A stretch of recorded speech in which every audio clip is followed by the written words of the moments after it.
Right. Shannon Smith, 774 Pacific Way. And it's quite fortuitous, given I live right next to the creek. And I'm ironically going to talk a little bit about wildlife, wetland wildlife, including what could be categorized as elk and some various things. So I am putting on my glasses, which are the wrong thing, so bear with me.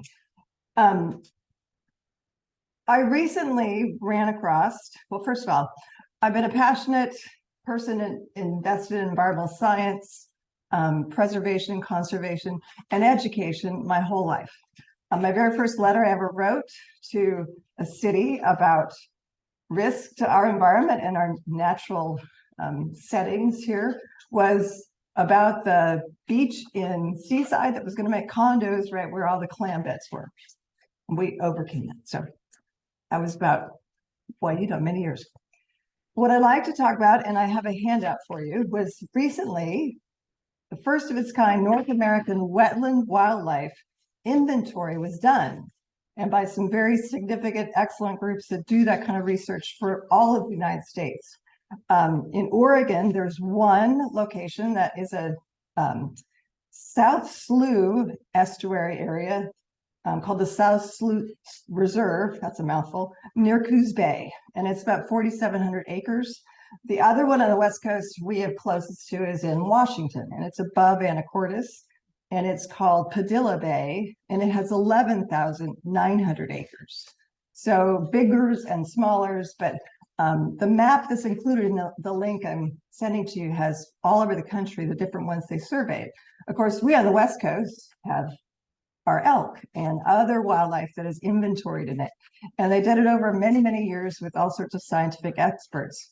And what's great about this is they made these reserves and they made them protected and with conservation and particularly to do research. And as Bob mentioned, ours here, our natural environment here along Neocroxy Creek is incredibly unique. Our former state wetlands guy for our county, Dan Carey, introduced me to a concept, well, it's not a concept, it's called the Aquatic Resources Special Concern.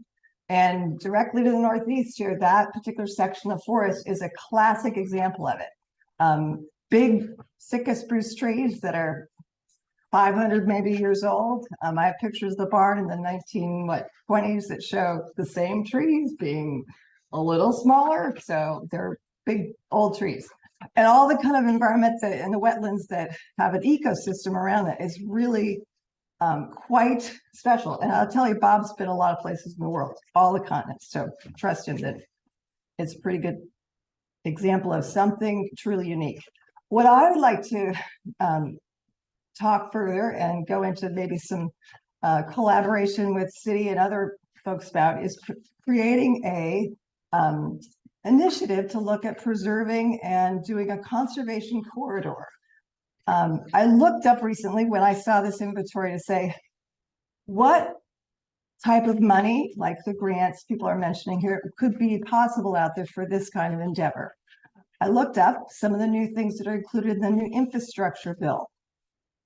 They include some pretty cool things. Has a special focus, this one, on helping coastal communities build the future they want to see, providing historic investments in coastal protection and restoration that will increase community resilience to climate change and extreme weather events and improve ways we can manage our ocean resources. That's one that we're all concerned about.